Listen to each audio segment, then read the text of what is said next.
Pagmulat ko ng aking mga mata, napunta ako sa isang medieval fantasy world. Para mabuhay, naging mersenaryo ako. Para manatiling buhay, walang katapusan kong pinatay ang mga kalaban. Sa malupit na mundong ito, isang saglit na pagkalingat ay katumbas ng agarang kamatayan. Ang pangalan ko ay Aaron. Sa sandaling ito, tinutugis ng mga taga Cassidy City ang isang magnanakaw. Ilang gwardiya ang dumating para iulat ang sitwasyon, at ang tanging nagawa nila ay magreklamo. Sino ba naman ang mag-aakala?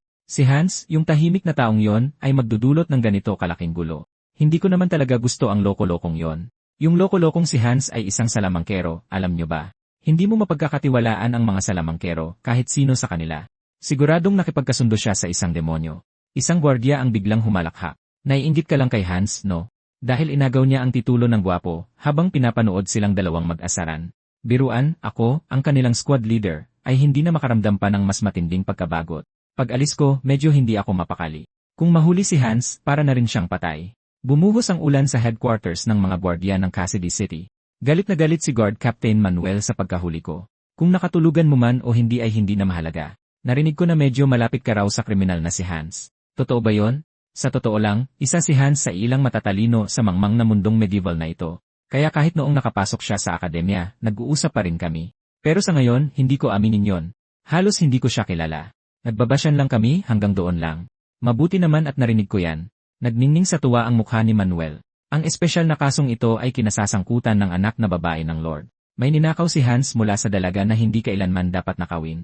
Sa madaling salita, kung madala natin ng mga gwardiya ng Cassidy City, ang kriminal, isipin mo na lang kung gaano matutuwa ang ating Lord.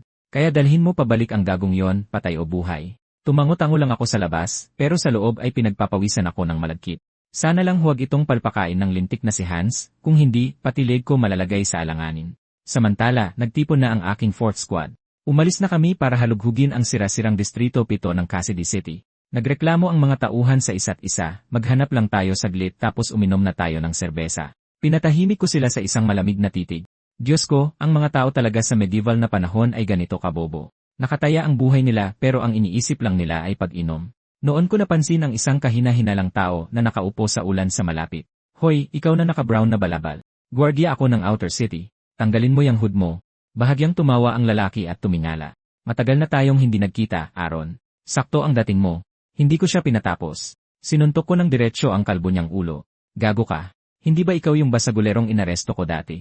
Mukhang labis na naagrabyado ang kalbong lalaki. Hindi. Isa lang akong mangangalakal ng halamang gamot. May nagnakaw ng paninda ko at dumating ako para i-report. Kaya pala pamilyar ang mukha niya. Anong klaseng gwardiya ang basta na lang nanununtok ng hindi man lang nagtatanong? Ang sama ng swerte ko ngayon. Hindi lang ninakaw lahat ng mind block herb ko, nasuntok pa ako ng gwardiya. Nakuha ng pagbanggit sa mind block herb ang atensyon ko. Ang mga dahon nito ay may epektong pampabuo ng dugo. Saan direksyon nagpunta ang magnanakaw ng herb? Sinundan ko ang direksyon ng kalbong lalaki at natuntun ko ang nanginginig na si Hans. Hans, anong nangyari sa'yo? Lagi mong pinapanatiling maayos ang sarili mo. Ngayon, nawalan ka pa ng braso. Tama na to. Sumama ka ng maayos bago pa kita pilitin. Malalim na napabuntong hininga si Hans. Hindi pa. Hindi mabilang na patak ng tubig ang nagtipon sa ilalim ng kanyang mahika, umiikot na parang ipo-ipo sa hangin. Dahil sa pagbuhos ng ulan, tila mas lumakas pa ang kanyang mahika kaysa karaniwan. Mahinang sinabi ni Hans, pasensya na, Eren. Hindi ko pwedeng hayaan ang sarili kong mahuli ngayon. Nagpakawala siya ng isang malaking haligi ng tubig diretsyo sa akin. Dahan-dahan akong huminga. Lumayo ako para iwasan ang atake at sumugod diretsyo kay Hans. Nang makita niyang papalapit ako, sinubukan ni Hans na bumigkas ng isa pang spell, pero pinabagsak ko siya sa isang hampas ng palad. Lumuhod si Hans sa harap ko, naningilid ang mga luha sa kanyang mga mata. Aren, papakawalan mo ba ako? Sinumang nakikipagkasundo sa isang demonyo ay dapat may peklat malapit sa kanilang puso. Walang anuman doon. Tulad ng inaasahan ko, puro chismis lang. Hans, halatang hindi ka alagad ng demonyo. Kaya bakit mo ginawa yon? Hans Lothagard, hindi ko maipaliwanag ngayon pero may kailangan akong gawin. Balang araw, maintindihan mo rin. Umungol ako sa isip ko pero binuhusan ko pa rin ng recovery potion ang sugatan niyang braso.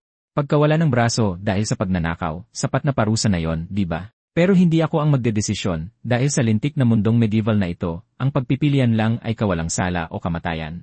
Umalis ka na rito. Dinala ko si Hans sa pasukan ng isang lagusan. Tumingin sa akin si Hans na puno ng pasasalamat.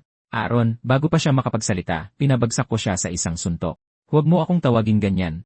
Ngayon, lumayas ka na rito. At ganoon na lang, huling nasilayan ng maliit at liblib na bayan ng Cassidy si Hans. Dati pinupuri bilang gwapo, mabait, at maginoo. Ang krimen niya ay ang pagnakaw sa personal na kasuotan ng binibini ng Cassidy. Talagang manyak. At heto ako, squad leader ng City Guard sa kaawa-awang makalumang mundong ito. Matapos maghanap buong gabi at walang makita, galit na galit ang ikaapat na squad. Ang pesteng dagang si Hans ay tuluyan ng naglaho. Samantala, ako'y nasa kabilang kwarto at iniinteroga ni William. Ang mahistrado sa harap ko ay may napakalaking kapangyarihan, maging ito man ay pagpugot ng ulo o habambuhay na pagkakakulong. Isang salita lang mula sa kanya, selyado na ang kapalaran ng isang tao. Ngayon, itong taong may labis na otoridad ay ibinabaling ang kanyang hinala sa akin. Narinig ko na medyo malapit ka raw sa kriminal na si Hans. Isa pa, noong District 7 na lang ang natitirang hahanapin, pinili mong magpatrolya mag-isa.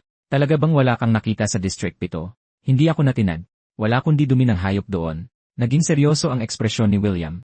Makinig kang mabuti. Sa lungsod ng Cassidy, sinumang lumabag sa batas o tumulong sa isang kriminal ay mamamatay sa aking kamay. Mas mabuting itatak mo yan sa isip mo.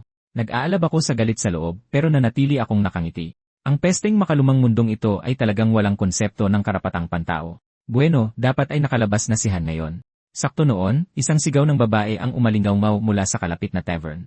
Isang siga ang pinagsasamantalahan ang may-ari ng inn. Desperadong nagpupumigla si Hana. Bitawan mo ako.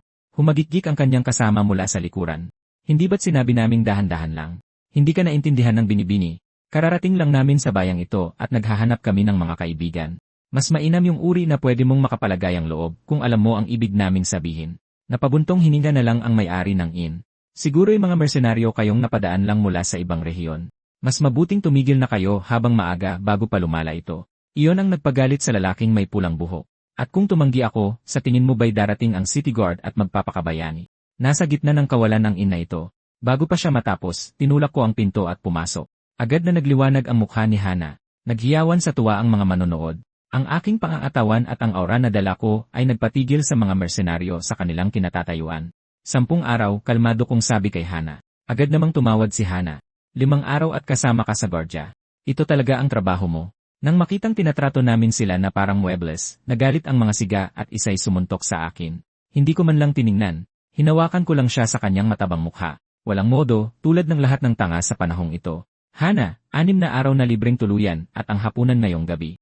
CJ, nang maayos na ang usapan, pinalipad ko ang kalbo sa isang suntok. Ngayon, hayaan niyong bigyan ko ang mga hamak na ito ng leksyon na nararapat sa kanila. Nasindak ang mga siga sa kanilang nakita.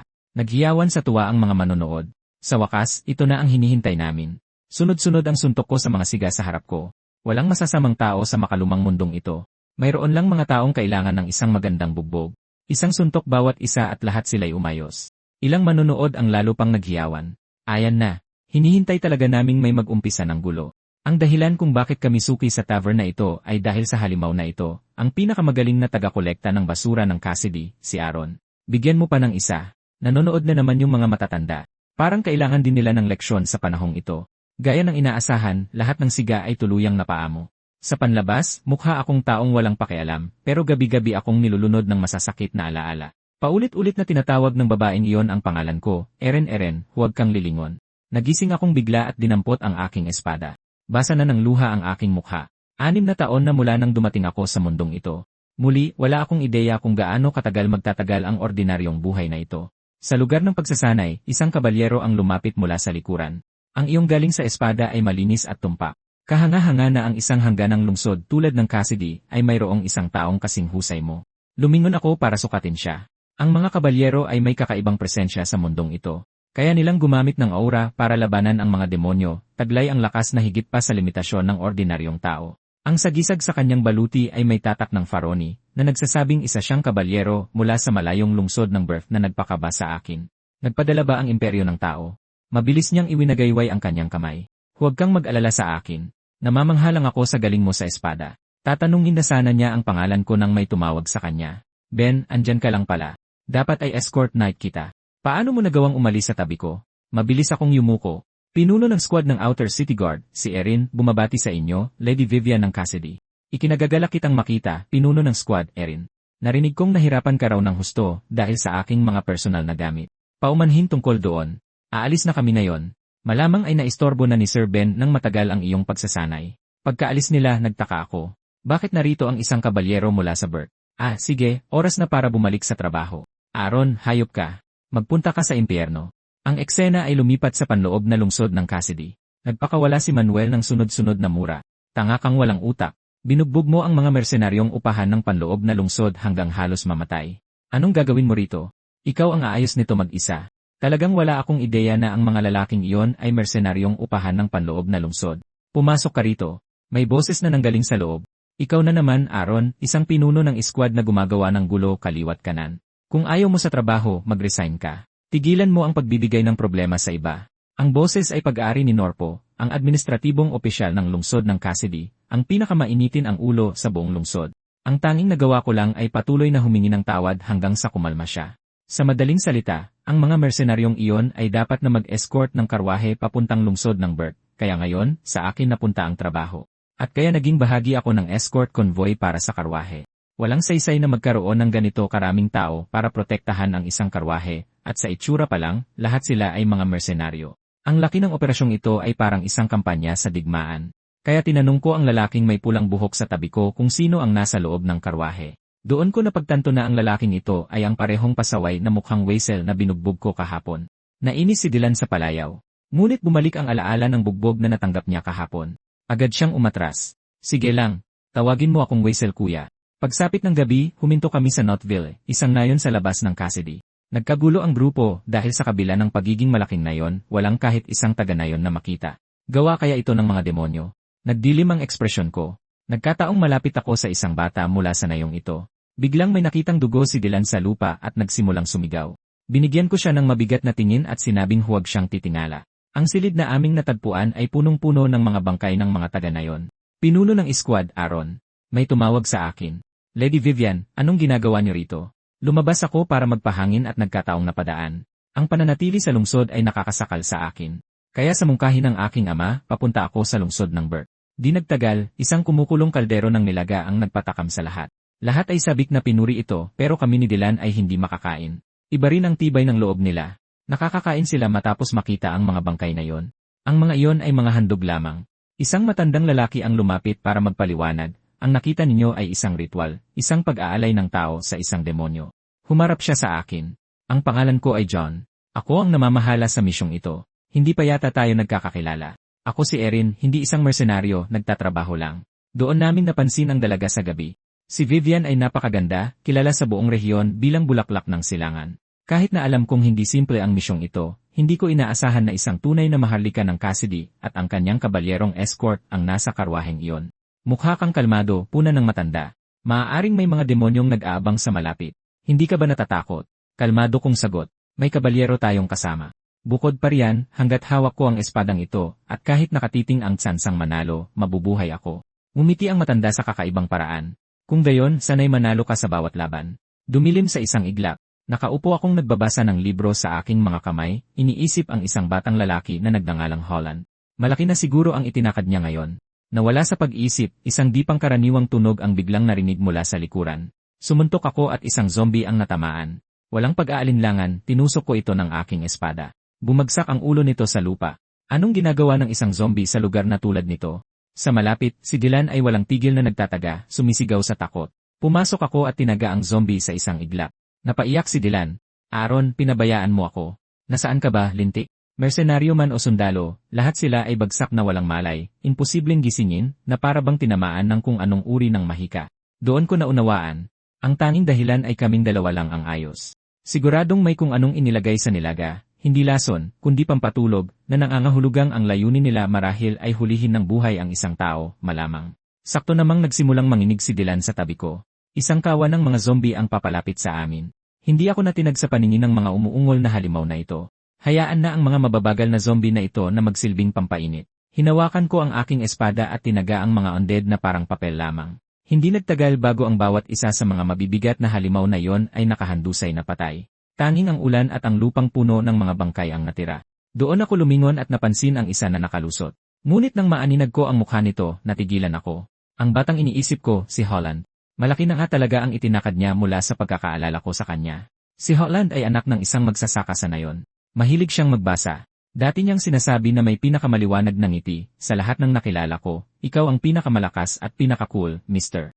Hoy, maliit na mambobola. Gustong gusto ko talaga ang batang iyon. Kahit na pagkatapos manirahan sa Cassidy, nakikipag-ugnayan pa rin ako sa kanya. Minsan sinabi ko sa kanya na may isang lugar sa lungsod na tinatawag na library, isang lugar na puno ng mga libro. Sinabi ko na ang librarian ay maghapong nakalubog sa mga bunton nito. Nanlaki ang mga mata ni Holland sa inggit. Gusto kong maging ganoong librarian.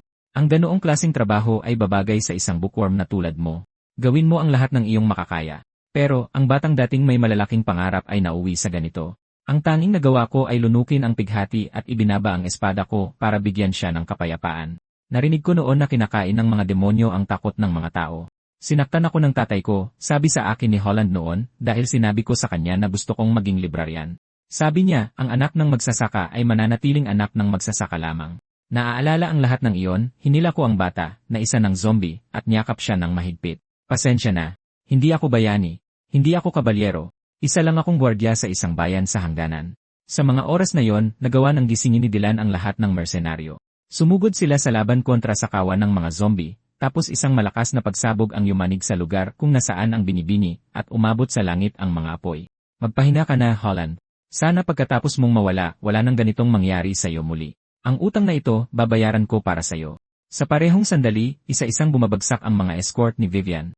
Tanging ang kabalyerong si Ben na lang ang naiwang nakatayo. Balita ko may nag-imbot sa dalaga. Kaya ipinapadala namin siya sa aming lungsod ng Bort. Hindi ko inaasahan na totoo pala ang mga chismis. Kahit na umalis kami ng lungsod ng tahimik, natunton pa rin nila kami. Ngunit ang iangat ang aking espada para ipagtanggol ang isang binibini, iyon ang kaligayahan at pangarap ng isang kabalyero. Anong pakialam ko kung ang susunod kong kalaban ay isang kasuklam-suklam na demonyo?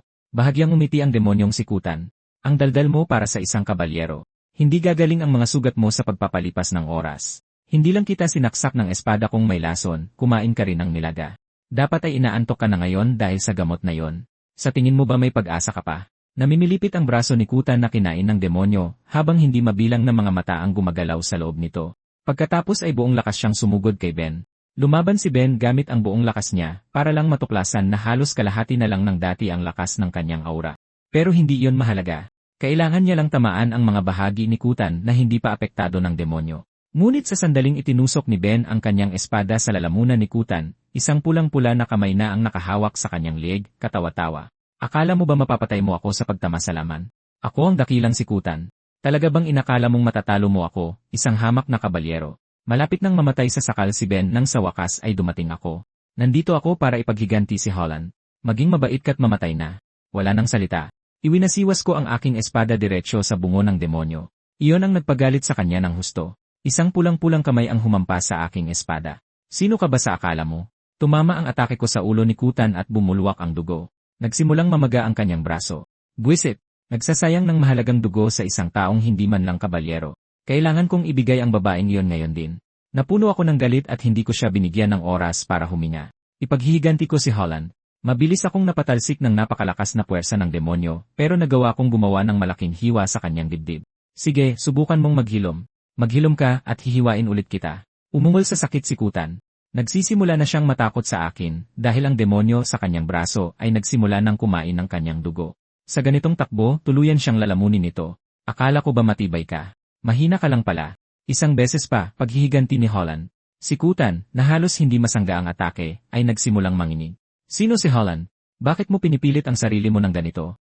At ikaw, halatang hindi ka kabalyero, kaya bakit ang lakas mo? Sa wakas ay naabot na ni Kutan ang kanyang hangganan. Nang akmang ibibigay ko na ang huling atake, humarang sa akin ang matandang lalaki mula sa hapunan. Hindi naman ako nagulat. Iniisip ko kung kailan ka magpapakita. Galit na sumugod sa akin ang matanda, iwinawasiwas ang kanyang espada. Kung hindi ka lang humarang, tapos na sana tayo ngayon. Habang kami naglalaban, sinamantala ni Kutan ang pagkakataon at dahan-dahang gumaling, pero kinain na ng demonyo ang higit sa kalahati ng kanyang katawan. Huli na. Hindi ko na kailangan ang katawan mo. May nakita na akong mas masarap na sisidlan. Samantala, nabasag na ang aking espada sa ilalim ng walang tigil na puwersa.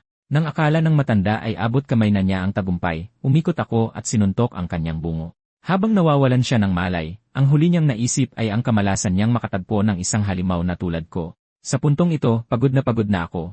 Ang nilalang sa harap ko ay tila tuluyan ng kinain ng demonyo, walang armas sa harap ng mga panunuyan nito. Sumugod pa rin ako. Hanggat may hininga pa ako, kakagatin ko ang iyong kasuklam-suklam na mata. Nagsimulang maglaho ang aking kamalayan. Naramdaman kong nagbago ang ekspresyon ng demonyo mula sa pagbabanta patungo sa paglilibang. Nagsimulang lumitaw sa aking isipan ang mga nakatagong alaala. Mga nasawing kasama mula sa aking mga araw bilang mersenaryo na lumalaban ng magkakasama. Ang kawalan ng pag-asa na kanilang iniwan ay naging gatong para sa demonyo. Nang maramdamang may mali, bigla akong nagkamalay. Magulo ang paligid ko at basang-basa sa dugo. Nakita ako ni Ben na nagkakamalay at nagmadaling itanong ang aking kalagayan. Pahina ng pahina ang iyong paghinga. Akala ko patay ka na. Sinuri ko ang aking sarili. Walang tila kakaiba. Nawalan pa ako ng alaala sa kung ano ang nangyari. Pero ang magandang balita ay mukhang patay na ang demonyo. Bahala na. Basta't naging maayos naman sa huli. Ngayon ko lang naisip, bakit naman hahabulin ng demonyong yon ang ating walang muwang na binibini? At napakahimbing pa ng tulog niya. Sinabi sa akin ni Ben na hindi ko na kailangang malaman. Anuman, may malaking utang na loob sa akin ngayon si Ben. Sa huli, ipinahayag niya ang kanyang pasasalamat sa akin nang may tunay na katapatan at respeto. Matapos ang pagsubok, kinaladkad ang mga bangkay ng mga taga-nayon sa plaza at sinunog. Nang matapos ang lahat, hindi ko maiwasang magduda. Ang pagsasakripisyo ng isang buong nayon para magpatawag ng demonyo, para lang sa buhay ng isang maharlika ng Cassidy, hindi ito isang simpleng bagay. Nang maasikaso na ang lahat ng bangkay, bumalik na kami sa Cassidy. Sinabi namin sa lahat na si Ben ang nakipaglaban sa demonyo. Tutal, maliban sa aming dalawa, wala namang ibang saksi. Ayos lang sa akin yon. Kung kakalat ang balita na nakipag-ugnayan ako sa isang demonyo, lalo lang lalala ang sitwasyon. Sa kabuuan, hindi lang ako nakaligtas ngayon, nakakuha pa ako ng bonus. At inaasahan ko ng patay na si Dylan. Pero kahit paano, nagtago ang loko sa tumpok ng mga bangkay at nakaligtas. Akala ko isa lang itong ordinaryong misyon, pero isang mata ng demonyo na lumitaw sa dibdib ko sa di malamang pagkakataon ang nagpakilabot sa akin. Tapos, dahan-dahang nagsalita ang matang iyon. Oh, kumusta ka na? Sobra ang gulat ko. Agad kong hinugot ang espada ko para dukutin ito, pero hindi man lang natakot ang demonyo. Oh, dyan niya, konting taas pa. Sa huli, napahiga na lang ako sa kama sa pagkatalo. Ano ka ba talaga? Huwag mong sabihin ikaw yung demonyo kanina. Madalas akong tawagin ganyan ng mga mangmang. Pinagpawisan ako ng malamig ang galing. Siguradong pumasok to sa akin habang sinusubukan kong kagatin ang mata niya. Makinig ka. Umalis ka sa katawan ko ngayon din o huhukayin ko ang laman sa paligid mo kasama ka. Paliwanag ng demonyo, wala kang karapatang magdesisyon dyan. Saka, aabutin ako ng ilang panahon para makalipat. Gaano katagal ang ilang panahon? Mga 100 taon, humigit kumulang, mamatay ka na. Agad akong sinubukang pakalmahin ng demonyo. Kalma ka muna. Hindi naman masama na nasa loob mo ako, di tulad ng inaakala mo. Hayaan mong sabihin ko sa'yo kung anong klase akong nilalang. Nang gamitin ng demonyo ang kapangyarihan nito, isang bahagyang berdeng liwanag ang pumalibot sa akin. Iyon ay aura. Isang kapangyarihan ng mga kabalyero lang ang makakagamit. Paano ito nagagawa ng isang demonyo? Pero pagkatapos maglabas ng kaunting aura, hinal na ang mata ng demonyo. Ganito ba ang itsura ng premature ejection? Sa ibaba, narinig ko ang boses ni Hannah. Eren, bumaba ka. May naghahanap sa iyo mula sa Cathedral Monastery ng Cassidy. Bago pa siya matapos, paakyat na ang sugo ng monasteryo. Mababang uring karaniwang tao, nais kang makausap ng isang maharlika. Huwag kang magbagal. Pinapatawag ka ni Lord Ben. Kilos na. Bago pa siya matapos, tumama na ang kamao ko sa mukha niya. Sakit ka sa mata, half-blood na Jazz. Magpahinga ka muna sandali. Lalabas na ako. Aba, nagulat ako doon. Alagad lang pala ni Ben. Kung siya yon, siguradong balak niyang ibahagi sa akin ang pabuya sa paghuli sa demonyo. Ayoko ng eskandalo. Kung talagang nagsisisi ka, bigyan mo na lang ako ng parte sa pabuya. Sumumpa si Ben. Alam ko, pagdating ng pabuya, ikaw ang una kong tatawagan. Kabalyero man o hindi, mayroon pa rin siyang disenteng pagkatao. Half-blood, gaano pa kalayo? Tanong ko na parang wala lang. Sumimangot si Jess. Bakit mo ako laging tinatawag na half-blood? Gusto mo? Ibig sabihin, kalahating maharlika, kalahating hindi. Ikaw ang anak sa labas ng isang maharlika. Sumisigaw si Jess sa loob-loob niya. Papatayin ko ang taong to. At ganoon na nga, nakarating kami sa Cathedral of the Sun. Naku, patay. Dito. May demonyong nakatira sa loob ko. Aaron, sa wakas, nandito ka na. Hinihintay kita. Pasensya na kung bigla kitang pinatawag. Mukhang gulat na gulat ka talaga. Ito si High-Priced Brian ng Cathedral of the Sun. Batiin mo siya. At ito naman si Joanna, ang Heresy Inquisitor. Pareho silang kilala sa kanilang debosyon. Biglang, dahan-dahang lumapit sa akin si Joanna at itinaas ang kanyang kamao. Bumaba ito at marahang tinapik ang tuktok ng ulo ko. Isang personal na basbas mula mismo sa Heresy Inquisitor. Isang malaking karangalan. Doon nagtapos ang seremonya at dumako na kami sa bagay na talagang mahalaga sa akin. Ito ay tanda ng pasasalamat mula sa aming order bilang pagkilala sa iyong katangitanging serbisyo, ang gintong insignia sa dibdib, isang kayamanan ng Diyos ng araw. Talaga bang pwede kong tanggapin ang ganito kahalagang bagay? Siyempre, ang hiling lang namin ay kung sakaling magkaproblema ang aming order, ipahiram mo sa amin ang iyong banal na lakas. High Priest, mula sa araw na ito, kayo na ang ama ng aking pananampalataya. Sa susunod na eksena, suot ko na ang insignia at nakabihis sa isang magarang baluti. Maging ang mga tauhan ko ay inakalang lumabas ako para magnakaw. Ang insignia na ito ay isang banal na relikya ng Diyos ng araw, na may banal na kapangyarihan. Tinitigan ko ang baso ko ng beer, lumilipad ang isip. Diyos ko, miss ko na talaga ang malamig na draft beer.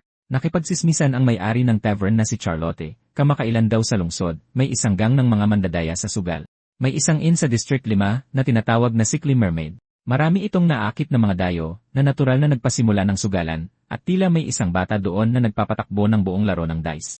Ibinaba ko ang aking beer, matapang na bata, nagpapatakbo ng illegal na sugalan sa distrito ko, menor de edad pa. Bilang squad leader ng Outer City Guard ng Cassidy, hindi ko ito maaaring palampasin. Tara na, yay! Ang pagpapatigil sa pagsusugal ay responsibilidad ng lahat. Di nagtagal, nakarating ako sa lugar. Narinig kong magaling ka raw sa dice, bata. Ipakita mo ang galing mo. Dahil pareho kaming nakakakuha ng 6, tabla na naman ang laro. Ipinagpatuloy ko ang pressure. Sige pa, doblehin ang taya. Tahimik na tumatawa ang babae sa katangahan ko. Kaya niyang mandaya gamit ang mahika. Hahayaan niya akong manalo ng ilang beses ng sadya. Doon niya napansin ang isang lalaki sa likod niya na sumisenyas na tapusin na. Agad niyang ginamit ang mahika para baguhin ang numero ng dice, pero hindi niya alam na nabasa ko na ang lahat. Huwag kang gumalaw. Sinusubukan mong mandaya gamit ang mahika. Halatang nataranta ang babae. Ano? May pruweba ka ba? Pruweba? Siyempre. Sa round na ito, siguradong papalitan mo ang dice ko ng 4. Tapos gagawin mo rin gagawin mo rin 4 para matapos ang round. Tama ba ako? Inihagis ko ang dice ng walang pag-aalinlangan. 4, eksakto sa hula ko. Ipinupusta ko ang lahat ng mayroon ako at ang parehong kamay ko dito. Gumagamit ka ng mahika para baguhin ang mga numerong iyan. Ito ay isang klasikong modus, ang gumamit ng isang mahinang magic user na tulad mo para sa panloloko. Nang makitang nabisto na sila, bumunot ng espada ang mga tulisan. Akala namin isa ka lang tanga. Magdiretsahan na tayo. Ibigay mo ang pera na napanalunan mo, tapos lumayas ka na, maliban na lang kung gusto mong mamatay dito. Hindi ako natinag kahit kaunti. Medyo masaya pala ang laro ng dice kasama ang dalagang ito. Maglaro tayo ng huling round. Ito ay mga tunay na gintong barya mula sa katedral ng Sun God. Halos malaglag ang panga ng gang. Malaking halaga yan. Anong binabalak mo? Alam mo namang nandadaya kami at isa ring mage ang babae. Bakit ka patataya laban sa amin? Malamig akong ngumiti. Para sa isang kinatatakutang grupo ng manloloko, ang daldal nyo naman. Lalong nagalit ang lalaki. CJ, itataya namin ang perang iyan at ang kamay ng babae. Sinamantala ko ang pagkakataon para tanungin ang babae ng pabulong. Hoy, sa isang magic school ka nababagay, hindi ba? Paano ka napunta sa mga taong tulad nito? Nagsimula ka bang mag-aral ng mahika, tapos nalaman mong hindi ito para sa'yo, o masyadong mahirap ang pamilya mo para sa tuition? Biglang sumabat ang babae. Huwag kang mag-akala ng kung ano-ano. Wala kang alam, kaya huwag ka nang magsalita pa. Pinigilan ko ang tawa. Mukhang tumama ako. Akala ng mga lalaking nagbabantay sa labasan ay nagpapalipas lang ako ng oras. Nagpalitan sila ng senyales. Dahil nalaman na niya kung sino tayo, huwag nating hayaang makalabas ng buhay. Pero ang ikinagulat nila ay ang kislap ng pananabik sa aking mga mata. Ining, marunong ka ba ng mahika na nagpapalamig ng beer? Sa tingin ko kaya ko yan. Perpekto kung ganoon. Pasado ka na. Tuluyan nang nawala sa sarili ang mga tulisan at sinugod ako gamit ang mga patalim. Isang malakas na hampas lang ang nagpatalsik sa kanilang lahat. Umungol ang peklating leader at direktang tumagas sa aking mukha. Sinalo ko ang talim gamit ang kamay ko nang hindi kumukurap. Hindi ka ba nahiya? Isang matandang lalaki na nabubuhay sa panloloko ng isang maliit na babae. Walang kwentang basura ng medieval. Tunay na kahiyahiya. Sinubukan siyang atakihin ng kasama niya mula sa likod. Inihagis ko ang katawan niya diretsyo sa daraanan ng talim. Kaysa mabuhay ng kahiyahiya, mas mabuting mamatay sa kamay ng isang kasamahan, hindi ito nagtagal. Nalipol ko ang buong gang ng manloloko. Ang tanging natirang nakatayo ay ang babae, tulala. Yung lalaking iyon, tinalo niya ang Sark gang gamit lang ang kanyang mga kamay. Ang hitman ng Sark gang, si Sark, ay isang wanted na kriminal na may patong sa ulo mula sa kalapit na distrito, pero hindi ko ito pinansin. Lumapit ako sa babae. Munting ref, nandito ka. Tama na ang salita. Gusto mong kumita ng pera, di ba? Tulungan mo lang akong gumawa ng malamig na beer araw-araw at hahanapan kita ng trabaho. Hanggat hindi ka pa nakakapasok sa magic school, bibigyan ka ng lugar na yon ng pagkain at matutuluyan. Anong masasabi mo? Gusto mo bang sumama sa akin? Nagsimulang mawala ang mga luha sa maamong mukha ng babae. CJ. At kinabukasan, habang ginagawa ko ang aking karaniwang pagsasanay, dumating ang aking munting brigadier at nagdala ng malamig na beer. Naku po, umaga pa lang. Maraming salamat. Ito ang lasa. Hoy, brigadier. Ilang taon ka na? 12? Ang liit naman. Duwende ka ba o ano? Erin, anak mo ba yang batang yan? Tanong ni Hana na umuusok sa galit. Ano? Huwag kang magbiro. Isa lang siyang predyder na napulot ko. Ibig kong sabihin, isang batang salamangkero. At hindi ba kailangan ng bahay panuluyan mo ng dagdag na tulong? Ituring mo na lang siyang isa pang empleyado at alagaan mo siya. Pinag-isipan ito ni Hana at tumango. May punto ka. Imposibleng maging anak mo ang isang batang kasing cute nito. Nahirapan ka siguro sa pakikisama sa mga hamak na tao, ano? Huwag kang mag-alala. Aalagaan kang mabuti ni ate. Anong pangalan mo? Hana. Ang ganda ng pangalan mo. Nga pala, ilang baso ng malamig na beer ang kaya mong gawin sa isang araw? Walang labis, walang kulang. 300 baso sa isang araw. Deal. Duboblehin ni ate ang bayad sa'yo. Bilang isang kapitan ng gwardiya sa medieval na panahon, nagsisimula ang umaga ko sa pag-check-in sa commander, pagkatapos ay pagpapatrolya sa palengke para mapanatili ang kapayapaan. Habang nakikinig sa mga chismis ng mga matatanda sa likod ko, pagkatapos ay kumukolekta ng kaunti mula sa mga smuggler, namamahala sa panlabas na tarangkahan ng lungsod ng Cassidy at masusing iniinspeksyon ang lahat ng pumapasok. Kakaiba. Walang kahit isang taong sumusubok pumasok ngayon. Masyado bang mataas ang singil? Noon ko narinig ang isang nakakatakot na boses mula sa likuran. Ang bulaklak ng Carnelia ay hindi nalalanta. Hindi man lang ako kumurap. Pinapunta ka na naman ba ni Scar para hanapin ako? Hindi mo dapat banggitin ng direkta ang pangalang iyon. Siya ang anino ng mismong lungsod na ito ng Cassidy. Binigyan ko siya ng tingin na para sa mga tanga. Sabihin mo na. Ipinaliwanag ng lalaki na maraming hindi kilalang dayo ang lumitaw kamakailan sa lungsod ng Cassidy. Base sa investigasyon, nagpapanggap na mangangalakal ang mga dayong ito at kahina-hinala ang kilos. Pakibasa ang sulat na ito. Personal itong isinulat ng Shadow King. 3 araw na sila sa lungsod. Hindi ko man lang ito sinulyapan. Pinunit ko ang sulat. Tambak na ang trabaho ko. Ano bang pinagsasasabi niya? Sabihin mo kay Scar na tigilan na ang paglalaro ng kunwari-kunwarian at pwede mo nang itigil ang malungkot na pag-arte.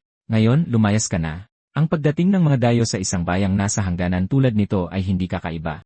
Ano bang masamang pwedeng mangyari dito? Sakto naman, isang karwahe ang dahan-dahang lumapit sa tarangkahan na gustong pumasok. Tinitigan ko ang kutsero at nakaramdam ako ng kaba. Masyadong kahina-hinala ang hitsura ng taong to. Habang pinag-iisipan ko kung huhulihin ko ba siya agad, lumapit si Gote. Duluenua, nagbalik ka na naman. Kapitan, ito si Duluenua, isang mangangalakal mula sa Mosaic Trading Company. Nagkita kami sa isang inspeksyon sa tarangkahan kamakailan lang. Ngumiti ng maliksi si Duluenua. Kapitan ng gwardiya, napakakisig ninyong tingnan. Sa pagprotekta sa lungsod na ito araw at gabi, siguradong napapagod kayo. Napangisi ako nang makita ang mga pilak na barya. Ang batang to, napakabait mo talaga. Kuya na lang ang itawag mo sa akin mula ngayon. Lumapit si Gote at pabulong na nagtanong, Duluenua, mayroon ka pa ba nung mga binigay mo sa akin dati? Naglabas si Duluenua ng isang maliit na bote ng mga lilang tableta. Agad na nagliwanag ang pagod na mga mata ni Gote. Salamat. Kung inumin ko to, makakatulog na ako ng mahimbing. Hoy, Kapitan. Huwag mo nang isipin na nakawinto sa akin. Tinitigan ko pa rin si Duluenua na may kaunting pagdududa. Bunso, kailangan pa rin naming suriin kung ano ang ipinapasok mo sa lungsod. Nang makita siyang bahagyang napaatras, napansin ko rin ang isang lilang tatoo sa kanyang leg. Tinakpan ni Gote ang kanyang ilong. Kapitan, halika rito. Ano to? Ang buong karwahe ay puno ng mga duguang bangkay ng kambing. Ang mga bangkay ay nasa masamang kondisyon, puno ng mga uod. Hindi ito tatanggapin ng kahit sinong magkakatay. Sa ganitong lagay, baka masira mismo ang karwahe. Ano ang balak mong gawin sa lahat ng ito? Tanong ko. Nagdilim ang ekspresyon ni Duluenua. Ang magkakatay na nakatrabaho namin ng maraming taon ay biglang pumanaw. Kaya ito naging ganito kasama. Aba, bakit hindi mo sinabi agad? Sayang naman. Maligayang pagdating sa Cassidy. Nang makalagpas si Duluenua sa tarangkahan, biglang nag-iba ang kanyang ekspresyon. Mga hangal. Gagawin kong impyerno sa lupa ang lungsod na ito sa lalong madaling panahon. Hindi niya alam na nagsimula na akong maghinala sa kanya. Ingatan mo ang sarili mo dyan, tol. Sa mundong ito na parang medieval, tandaan mo, inosente o kamatayan lang ang pagpipilian. Lumipat ang eksena sa ilang mga bantay na nagkumpulan at nanananghalian. Nabanggit ni Bully na inanyayahan siya ni Charlotte sa seremonya ng pagbitay bukas. Napailing na lang ako sa sinabi niya dahil sa pag-iisip ng mga tao rito, nakikipag-date para manood ng pugutan ng ulo bilang libangan. Sinabi rin ni Bully na balak niyang dalhan si Charlotte ng fish bread na gawa ng nanay niya. Agad na nandiri ang lahat. Walang personalan sa nanay niya, pero ang lasa ng pesting fish bread na yon ay parang ininit na basura. Hindi pa natatapos ng mensaherong pakul ang linya niya ay pinatumba ko na siya. Hinahanap daw ako ni Scar. Sige na, Bully, hangad ko ang kaligayahan mo. Ang isang lalaki ay mayabang na parang teenager. Mahal kong kaibigan, hinihintay na kita. Naaalala mo ba ang ating panunumpa? Ikaw sa liwanag, ako sa dilim, magkasama nating pamumunuan ang Cassidy City. Bago pa man siya matapos, sapat na ang ekspresyon ko para patahimikin siya. Naghahanap ka ba ng kamatayan? Iniistorbo mo ako habang kumakain. At ano yang katawa-tawang sombrero na yan? Lahat kayo nakabihis na parang mga tanga. Hindi ko ito matagalan. Isa itong neighborhood watch. Patrol lang kung tutuusin. Anong Shadow King, kalokohan? Hindi ba sinabi ko nang itigil nyo na yung paglalaro nyo ng bahay-bahayan? Nagmamadaling ipinaliwanag ni Scar na nakakita siya ng ilang tagalabas na kahina-hinala ang kilos. Sinasadya ng mga taong ito na iwasan ang mga tauhan niya sa tuwing kumikilos sila. May mangyayari sa lalong madaling panahon. Kailangan nating maging alerto. Inabot ko siya at hinila sa tainga. Sino ka sa akala mo? Ang guard unit na ang bahala sa mga bagay-bagay. Huwag kang makialam. Narinig kong hindi ka raw nagpapakita sa karpinterya kamakailan. Ayos lang ba talaga yan sa tatay mong si Jason? Dahil sa mga salitang iyon, ang nagpakilalang anino ng Cassidy City ay nagmamadaling umalis kasama ang buong tropa niya. Pero sineryoso ko rin ang mga sinabi niya. Mas mabuting maging alerto mula ngayon. Nagbago ang eksena. Dumating ako sa bahay ng isang mabuting kaibigan. Ang berdugong si Darius lang ang nag-iisang tao sa syudad na ito na nakakausap ko, maliban sa magnanakaw ng panty. Ang anak niyang si Tad ay isang mabait na bata. Dinalhan ko sila ng mga mansanas. Nang hinayang si Darius sa sitwasyon ni Hans. Napakabait na bata, naging kriminal sa isang iglap. Nagkwentuhan kami sandali. Bilang isang berdugo, laging malungkot ang tahanan ni Darius. Ang kanyang propesyon ay nagpapanatili ng distansya sa mga tao. Wala akong pakialam sa lahat ng iyon. Hinikayat ko siyang ipakita ang kanyang pinakamagaling na teknik sa lugar ng bitayan sa loob ng ilang araw. Samantala, sa isang eskinita ng Cassidy City, isang grupo ng mga anino ang nagkumpulan sa isang lihim na usapan. Ang operasyon natin ay nasa ilalim ng pagbabantay ni Scar sa buong panahong ito, at ang pananambang ni Kutan noong huli ay nabigo rin. Sumingit si Duluenwa bago pa man makapagsalita ang iba. Sa loob ng ilang araw, magkakaroon ng pampublikong pagbitay sa plaza. Dapat nating gamitin ang pagkakataong iyon upang kunin ang puso ng dalaga ng Cassidy. Sa tabi nila, mahimbing na natutulog si Gote, paminsan-minsan ay bumubulong sa kanyang mga panaginip. Nang matikman ng mga taong medieval sa lungsod ang sarap ng malamig na beer, agad na sumikat si Kana gaya ng inaasahan ko. Dahil doon, biglang lumakas ang negosyo sa tavern ni Hana. Sinunod niya ang payo ko at naglagay ng strawberry jam sa tinapay na mabilis na naubos. Nang tanungin niya kung saan ko nakuha ang napakagandang ideyang iyon, hindi ko alam kung paano ipapaliwanag dahil ang mga tao dito ay kumakain na ng tinapay na isinasawsaw sa dugo ng mga bilanggo. Pero may isa pang tanong si Hana kung bakit ko kinuha ang batang babae, si Kana. Sa kanyang pananaw, hindi ako mukhang tipo ng taong gagawa ng paraan para sa iba. Dahil sa tanong, napatigil ako at nag-isip. Noong unang panahon, minsan ay pinulot ko ang isang ligaw na kuting sa gilid ng daan. Ganoon din ang naramdaman ko kay Kana. Bago pa man magulat si Hana, tinawag ako ni Kai. Kapitan, araw natin ng pahinga. Bakit tayong lahat ay pinatawag? Huwag mong sabihin nandito tayo para magbenta ng beer at tinapay. Ipinaliwanag ko na may dumating na tip-off letter. Isipin niyong kayo ay undercover. I-report agad sa akin ang anumang kahina-hinala. Pero bakit kayo lang ni Paul? Nasaan na ang iba? Walang ganang sumagot si Kai na siguradong abala si Bully sa pakikipag-usap kay Charlotte, at si Gutay naman ay siguradong tulog na tulog. Lumaktaw ang eksena. Malapit na ang araw ng pagbitay. Paano man, nakapasok si Tad sa bilangguan para pakalmahin ang mga balisang bilanggo. Huwag kayong mag-alala lahat. Nakaputol na ang tatay ko ng daan-daang ulo. Huwag mag-alala. Sisiguraduhin niyang tapos ito sa isang malinis na tagpas, walang sakit. Hindi na napigilan ng mga bilanggo ang kanilang sarili at nagsimulang umungol ng malakas. Ngunit dahil sa mga busal, walang nakaintindi sa sinasabi nila. Mahal na mga customer, malapit nang maubos ang oras.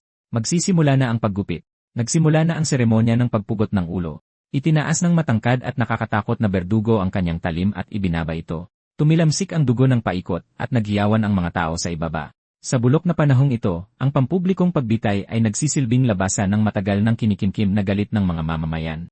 Ipinakita rin ito ang otoridad at kapangyarihan ng mga namumuno, at ang partikular na seremonyang ito ay may mas mabigat na politikal na kahulugan kaysa karaniwan. Ang kriminal na nahuli ko sa pagkakataong ito ay ang pumatay sa isang maharlika ng Colorson, at ang Panginoon ay kasalukuyang nagtatatag ng ugnayan sa Colorson. Kaya't paulit-ulit akong binalaan ng aking mga nakatataas na sa pagkakataong ito, walang dapat magkamali.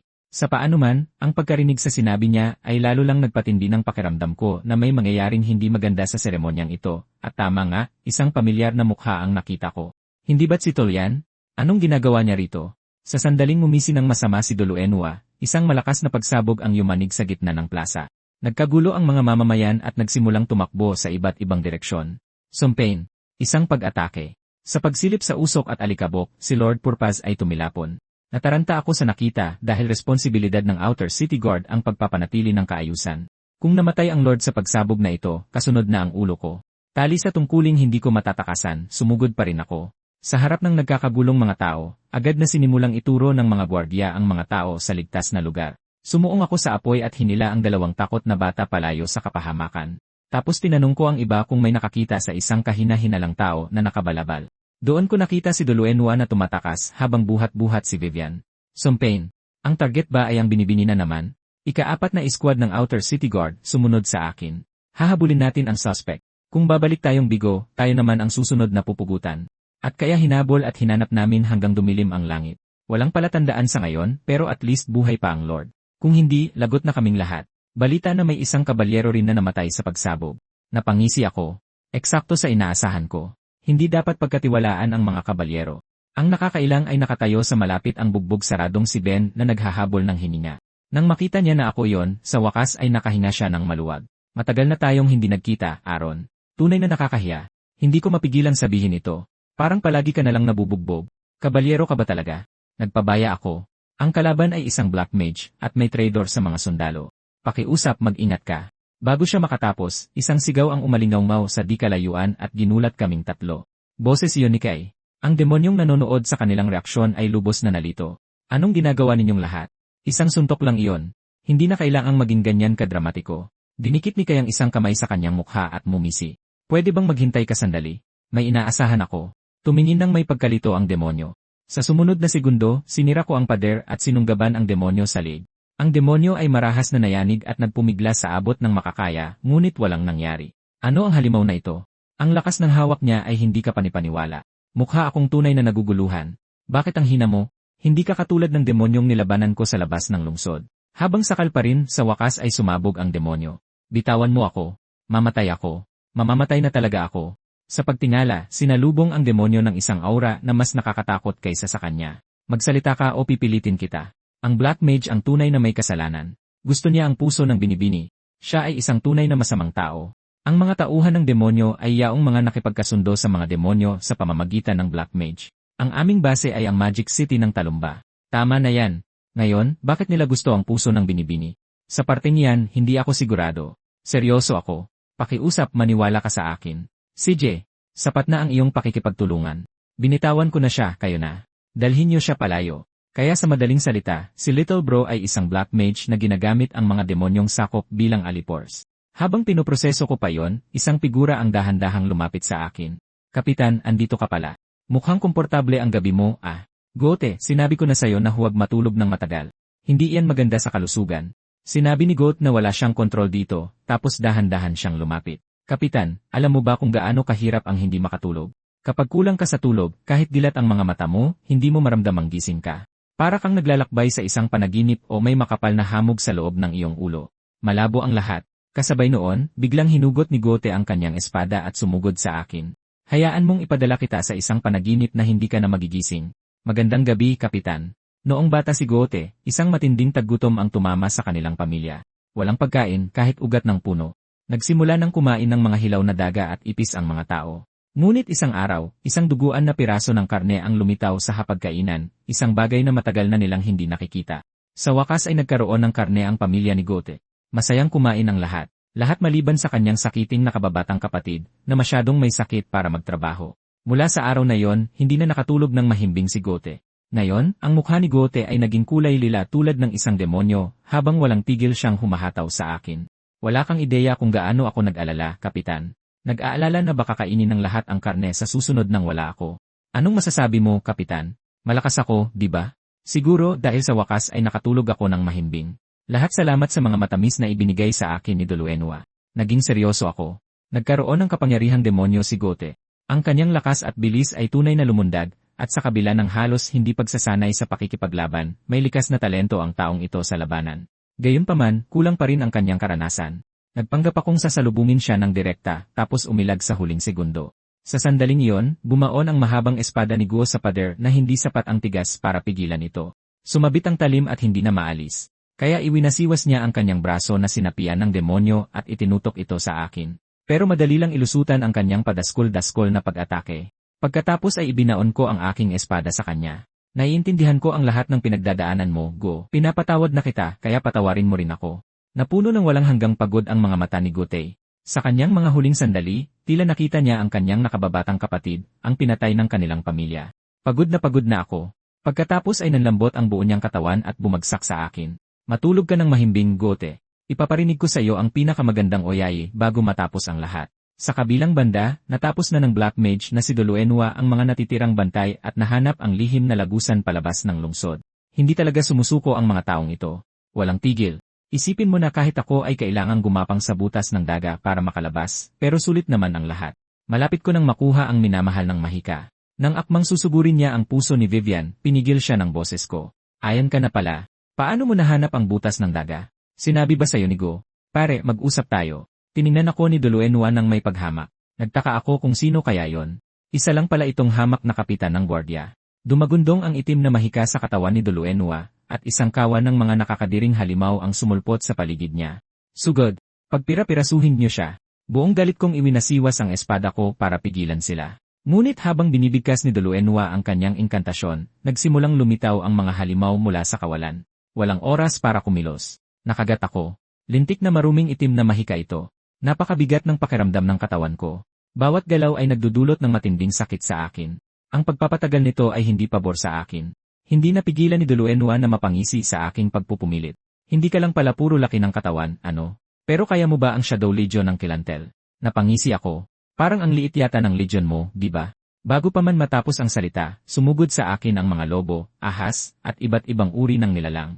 Ipinakita ko ang aking intensyong pumatay. Dapat sanay dadalhin kitang buhay, pero kinalagkad mo ang tauhan ko sa lahat ng ito, at ibinenta siya sa isang demonyo. Kaya hahatulan kita ngayon din, kamatayan, walang kwentang basura. Matapos ang walang awang sunod-sunod na atake, ang buong Shadow Legion ay naging abo. Pinagpawisan ng malamig si Doluenwa. Gumamit siya ng isa pang spell at pinakawalan ang kanyang itim na mahika. Hindi mabilang na malagkit at nakakadiring mga galamay na kulay lila ang pumulupot sa akin sa isang iglap. Anong masasabi mo dyan? Ito ang triple curse. Kahit mga knight ay hindi makakawala. Madudurog ka ng pino dito. Pero halos kaagad, ang mga galamay na ipinagmamalaki niya ay nagsimulang umungol. Pagkatapos ay tinadtad ko sila ng walang awa. Ano nga ulit yung sinasabi mo tungkol sa sumpa mo? Hindi ko masyadong narinig. Nagtiim ang bagang ni Doluenwa. Nakakainis kang hayop ka. Hindi ko hahayaang magpatuloy ka pa. Ibinagsak niya sa lupa ang isang pulang prasko na naglalaman ng maliit na putol na daliri. Kung ano man yon ay agad na nagsimulang umikot-ikot. Tapos isang dambuhalang pulang dugo na dragon ang ipinatawag mula rito. Ang halimaw na ito ay nilikha mula sa daliri ng isang Supreme Bishop. Isa ka lang hamak na kapitan ng gwardya. Tingnan natin kung paano mo haharapin ito. Ginamit ko ang bawat onsa ng aking liksi para iwasan ang mga atake ng dragon. Itinaas ko ang aking espada at iwinasiwas ng buong lakas sa katawan ng dragon, pero hindi man lang ito nasugatan. Lintik, hindi magasgasan, hindi gagana ang mga ordinaryong paraan.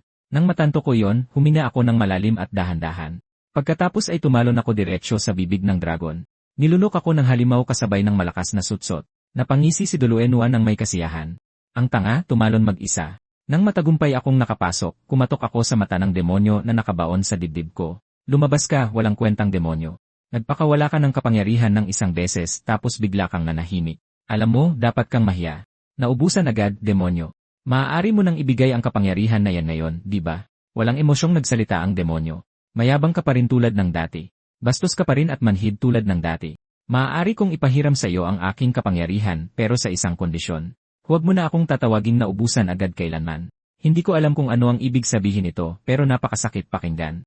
Sa sumunod na segundo, isang asul na ilaw ang kumislap sa aking kamay. Dumagundong ang enerhiya sa akin na parang kidlat. Mga malabong asul na sugat ang nagsimulang lumitaw sa katawan ng pulang dugo na dragon. Kahit ang isang nilalang na ganoon kalaki ay umungol at nagwala. Ito ay aura. Hindi nagtagal bago nahiwa-hiwa ang dragon. Natulala si Doluenwa sa aking lakas. Impossible.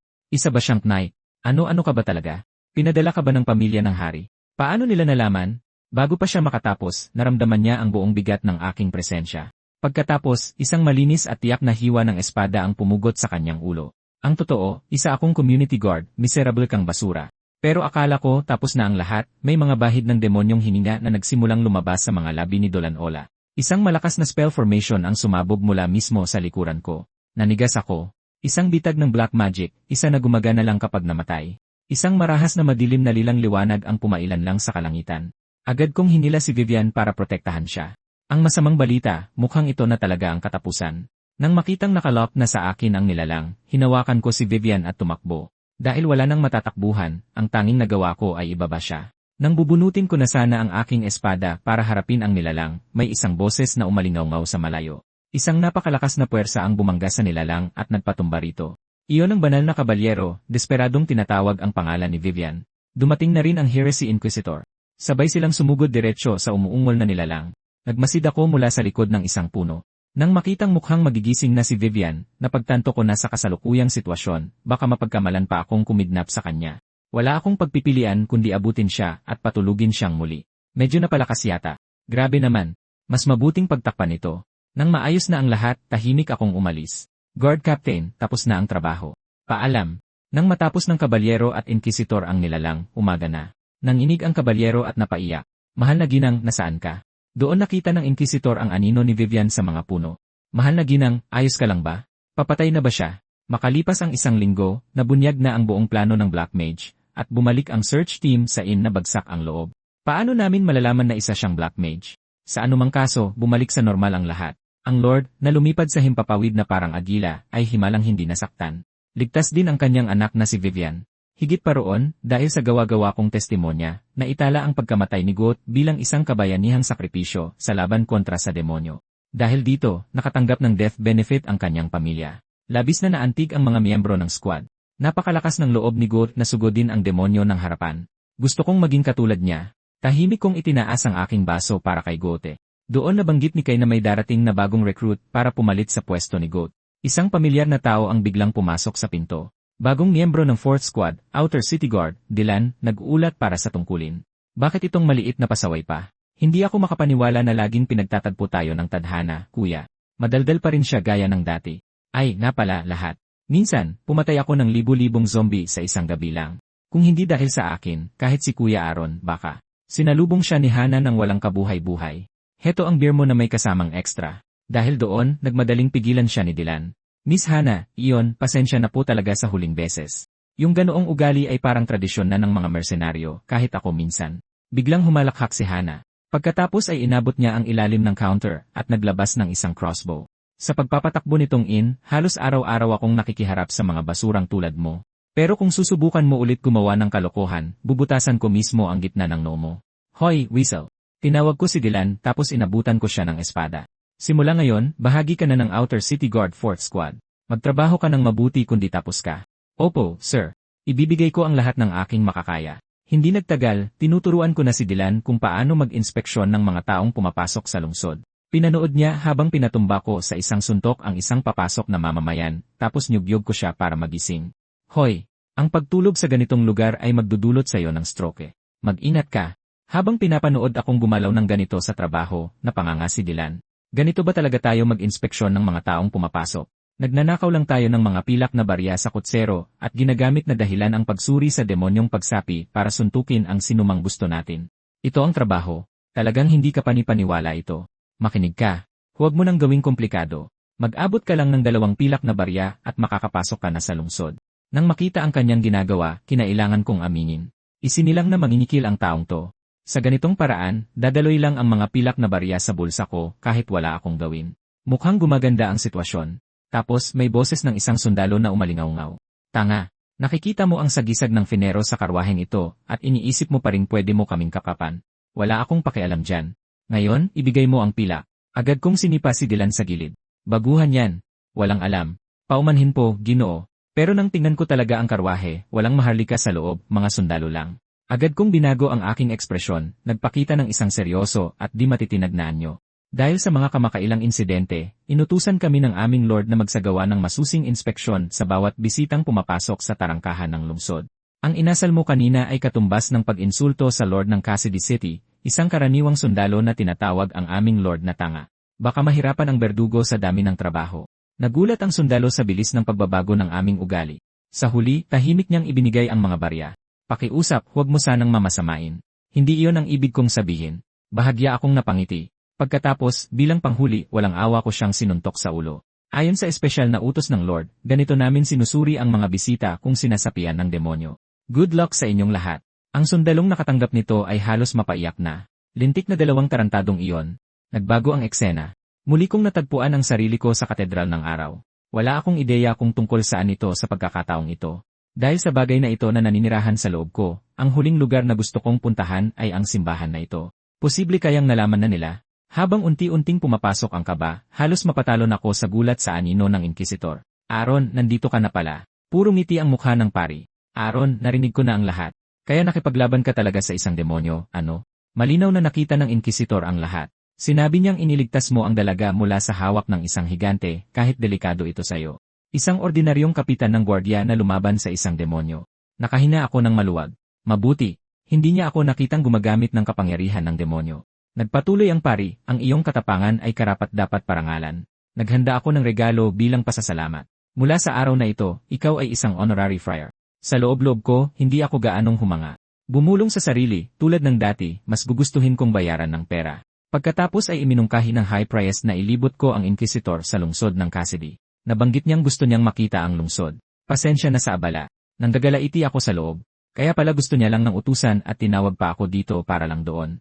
Bukod pa riyan, kapag nalaman ng inquisitor na sinasapian ako ng demonyo, babasagin niya ang bungo ko gamit ang isang morning star. Kaya iminungkahi kong dalhin siya sa isang restaurant na madalas kong puntahan, kaya naman napaharap kami sa nakakatakot na fish bread na yon. Iyon din ang pinakamagaling kong strategiya para masiguradong hindi kami magiging malapit. Pinanood ko ang inquisitor na kagatin ito. Agad siyang nagsimulang pagpawisan. Hindi matatawaran ang ekspresyon na yon. Huwag mo akong kamuhian. Hindi ka ba kakain? Mahina niyang sabi, habang ang kanyang mga mata ay parang kayang balatan ako ng buhay. Siyempre, kakain ako. Pinilit kong pigilan ang pagduduwal at isinubo ang tinapay sa aking bibig. Hindi rin nagpatalo ang inquisitor.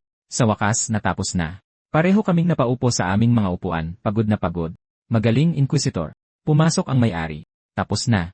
Gusto niyo pa ba ng isa pa? Parang nagulat na kuneho ang inquisitor na tumakbo palabas ng restaurant.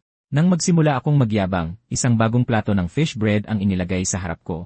Mas mabuti pa sigurong mabasag ang bungo ko ng isang morning star kaysa rito. Mula nang maging honorary friar ako, mas nagiging magagara ang aking mga damit. Lumalabas na sa pagsusuot lang ng roba na ito, nakakakuha ako ng diskwento sa maraming tindahan. Hindi rin masama maging isang honorary friar.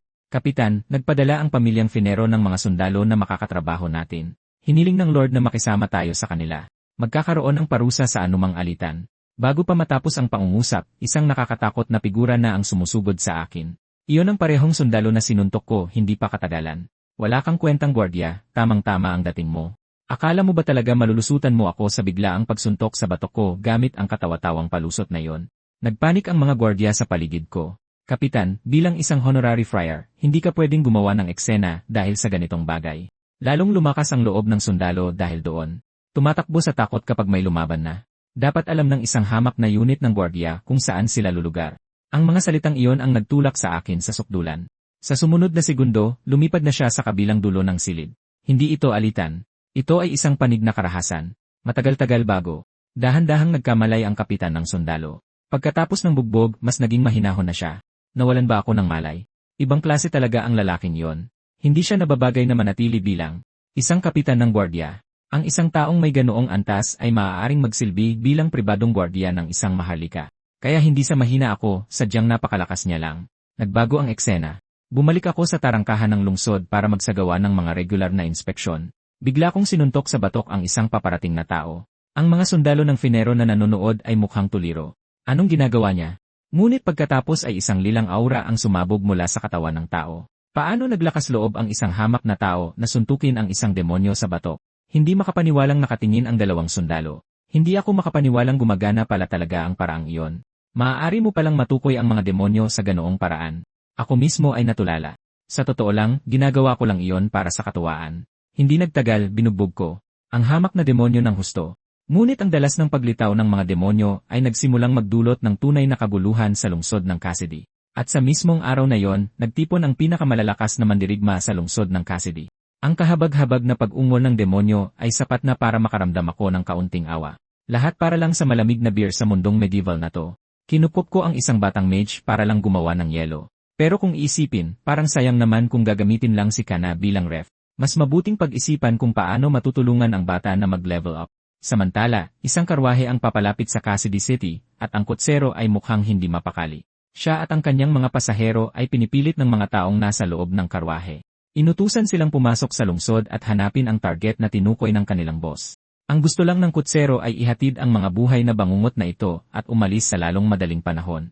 Ngumiti siya ng malaki at nakipag-usap muna kay Paul, tapos ay inabot ang 3 pilak na barya. Salamat sa inyong serbisyo. Ito'y para sa bayad sa pagpasok. Sakto namang humakbang si Dylan. Teka, hindi ba't may 3 sundalo pa kayo dyan sa loob? Ibig sabihin may dagdag bayad yan. Sinubukan ni Paul na mamagitan pero nataranta ang kutsero. Kung kulang pa, dadagdagan ko. Ang kinakatakot niya ay kung maantala sila rito, sino ang nakakaalam kung anong gagawin ng mga siraulong nasa loob? Ang hindi niya alam, matapos ang paulit-ulit na pagpapakita ng mga demonyo, binago ng Cassidy City ang paraan ng kanilang inspeksyon. Mula ngayon, ang mga pasaherong nakaupo sa likod ng karwahe ay kailangan na ring bumaba para sa inspeksyon. Sinumang kahina-hinala ay unang makakatikim ng palo sa ulo. Ang ganitong patagong pag-atake ay natural na sinalubong ng matinding paglaban mula sa mga sakay ng karwahe. Nang makitang sinusubukan nilang lumaban, agad isinigaw ni Dylan na lahat sila ay demonyo. Gamit ang kanilang dami, pinasuko ng mga gwardiya at sundalo ang mga suspect isa-isa. Nagbago ang eksena. Ninanamnam ko ang isang masarap na malamig na beer. Ngumiti ako ng napakatamis at tinawag ang maliit na ice machine. Kana, anong mga mahika ang kaya mong gawin sa ngayon? Tanong ko. Inisa-isa ng babae. Magic dice, pagpapalamig ng inumin, at ilang simpleng see-through spell. Tinaasan ko siya ng kilay. Sinong nagturo sa'yo ng mahika? Isang sugarol. At tungkol dyan, kahit pumasok pa siya sa paaralan, matututo kaya talaga siya ng bagong mahika. Napansin ni Hana ang bahagyang pagbabago sa ekspresyon ko at nagmadaling magpaliwanag. Sabi po ng lahat, mabilis akong matuto, at sabi ni Hana, magaling din daw akong maghugas ng mangkok, kaya wag niyo po akong itapon. Umiling ako, wag kang magsasalita ng itapon. Ang pangit pakinggan. Ang punto ay gusto mong gumaling sa mahika. Di ba? Nagliwanag ang mga mata ng dalaga sa determinasyon. Opo, sabihin niyo lang po ang gagawin ko. Nahahawa na yata siya sa kakaibang enerhiya ni Dylan. Pero may isa pa po akong hindi nasasabi sa inyo, mahinang sabi ni Kana. Bago pa niya masabi, isang tao ang pumasok ng padabog sa pinto. Kuya, lagot tayo, lahat ng inaresto natin nakatakas sa kulungan. Ang balita, isa sa mga nahuli sa inspeksyon ay ninatngat ang kanyang kahoy na posas at nakatakas. Tinalo pa niya ang mga armadong sundalo ng walang kahit anong sandata. Namutla si Dylan. Ako ang nagpatulog sa taong yun. Anong gagawin natin ngayon? Ang utos, lahat ng squad leader ay kailangang mag-report agad sa headquarters. Matapos kong tiyakin na mag-iingat si Hana, umalis na ako. At gaya ng inaasahan, sumabog sa galit ang kapitan ng mga gwardiya. Mga walang kwentang basura. Hinayaan niyong makatakas lahat ng bilanggo. Ipinaliwanag ng isang squad leader na inimbestigahan niya ang unang taong nakatakas. Ang lalaki ay isang fixer mula sa Cularson, kilalang kinatatakutan doon. Dahan-dahan akong tumango. Kita mo na. Isipin mo, nahuli pa ni Weisel ang ganoong tao, sakto namang pumasok ang apprentice ng kutsero mula sa mga hinuli. Sino rito ang kapitan ng mga gwardiya? Yung malaking mukhang nakakatakot. Ikaw ba yon? Mabilis akong lumapit at tinakpan ang bibig niya. Ang bastos na bata. Walang modo. Ang mga bata ba sa mundong medieval ay lumalaking mag-isa? Walang ginawang masama ang amo ko. Mali. Pakiusap, iligtas niyo siya, sigaw ng batang may pulang buhok. Mga kutsero lang kami na naghahanap buhay. Tinakot lang kami para isakay ang mga taong yon. Nang marinig yon, naunawaan ko na. Ang amo niya ay yung kuripot na si Levi. Pero sa ilalim ng batas ng Cassidy, kapag nakatakas ang isang bilanggo, hindi namin pwedeng palayain ang sinumang konektado sa kanila. Samantala, ang mga nakatakas na preso ay tumatakbo palayo sa mga gwardiya at nakarating sa isang tabong lugar. Humihingaw si Levi. Bakit nila ako isinama? Wala naman akong balak tumakas. Nagbulungan ang ilan sa kanila kung gaano nakakatakot ang mga taga-Cassidy na mabasag ng ulo tuwing naghahalughog. At sa trabaho raw nila, ang pagiging maluwag ay tanda ng kahinaan. Sakto namang may biglang sumipol na nagpagulat sa kanilang lahat. Bago pa sila makakilos, isang makapangyarihang figura na ang humarang sa kanilang daan. Mga gwardiya lang ba talaga kayo? 7 kami. Lumaban sila, umaasa sa kanilang dami. Hindi nagtagal, lahat ng preso ay bagsak na. Habang nanonood mula sa kanyang kinatatayuan, namutla si Levi. Ang taong yon, hindi naman yan si Rufian Aron, di ba? Sa lahat ng makakasalubong ko bilang isang takas na bilanggo, bakit itong demonyo pa? Noong inihahanda na niya ang sarili sa pinakamasama, hinawakan ko lang siya sa kwelyo. Anong iningangawa mo dyan? At bakit ka pa tumakas? Sakit sa ulo. Hinahanap ka ng apprentice mo. Sige na. May naintindihan si Levi nang muli niyang makasama ang kanyang apprentice. Kahit na masama ang bibig ni Eren at magaspang ang ugali, parang demonyo kung umasta, hindi mo siya pwedeng husgahan base sa kilos niya. Sa kabilang dako ng bayan, tumakas ang fixer dala ang kanyang espada hanggang sa District 5, kung saan nakatayo ang Locking Rabbit Inn. Si Scar ang unang humabol sa kanya. Nag-cheer si Dylan mula sa gilid. Ayan na siya. Siya yon. Bugbugin mo hanggang hindi na siya makilala ng sarili niyang ina. Hindi ako papayag na may sinumang kriminal na malayang gagala sa distritong ito nang walang pahintulot ko. Ako ang anino ng Cassidy City. Dahil doon, buong lakas na sumugod si Scar, pero pinabagsak siya sa loob ng wala pang 3 segundo. Napatitig si Dylan at ang iba pa. Grabe ang lakas ng lalaking to. Naging malamig at matalim ang kanyang mga mata. Hinahanap ko ang isang batang babae. Nakakita ba kayo ng babaeng may lilang buhok? Pagkatapos ng maikling sagupaan, sinaksak si Paul at bumagsak. Dylan, takbo. Sigaw niya. Tapos na. Kahit tayong 3, hindi natin siya matatalo. Wala nang pag-asa. Nang akmang tatakbo na si Dylan, napahinto siya nang maalala kung paano siya itinuring ni Paul na parang tunay na kuya. Paul, hindi kita masusunod ngayon. Hindi ka pa pwedeng mamatay. Lumingon siya pabalik at pinakawalan ang sunod-sunod na pang-aasar sa fixer. Hoy, ikaw.